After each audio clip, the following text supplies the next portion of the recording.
On the far western coast of the continent, high atop a rocky promontory overlooking the Sunset Sea, sits Casterly Rock, ancestral seat of House Lannister. Below it lies Lannisport, one of the great cities of Westeros, a center for trade, culture, and the great Lannister fleet. There are a number of gold and silver mines in the Westerlands, making it the richest region in all of Westeros. One of the most productive mines lies beneath Casterly Rock itself, making House Lannister the wealthiest of all the noble houses. This allows House Lannister to finance many endeavors of other noble houses. Even the king himself has sought credit from Casterly Rock from time to time. We Lannisters claim our descent from the Andal invaders, and through the female bloodline, Lann the Clever.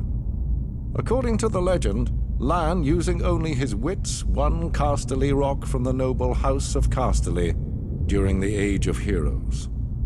The Lannisters reigned as kings of the Rock for thousands of years, and worked to make it the envy of the rest of the Seven Kingdoms. Our time as kings ended, however, when Aegon Targaryen, otherwise known as Aegon the Conqueror, arrived in Westeros with his army.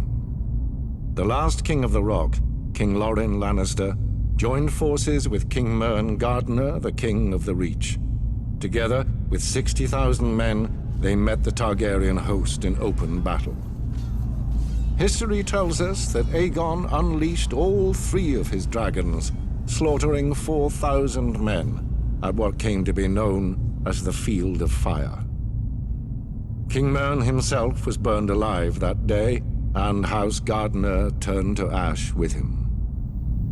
Seeing both the threat and opportunity the Targaryens represented, Loren wisely surrendered and aided Aegon in his further conquest of Westeros.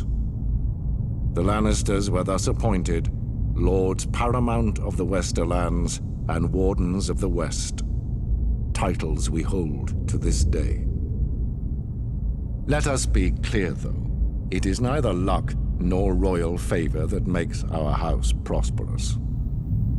There have been times in our history where some have thought us weak, lazy, or opulent. My father, Titus Lannister, nearly bankrupted our house with his poor investments, and allowed himself to be mocked openly at court. When our vassal, the Rains of Castamere, dared to rise up against the Lannisters, they learned how dangerous it can be to taunt a lion. I, Tywin Lannister, led the assault on Castamere to put down this rebellion. I made an example of them, to anyone who doubts our might. They even made a quaint song about the fates of the Rains of Castamere. Sadly, there are no Rains left to hear it. Today, the Golden Lion of Lannister is rightly admired and feared throughout the Seven Kingdoms. Our words are, "Hear me roar."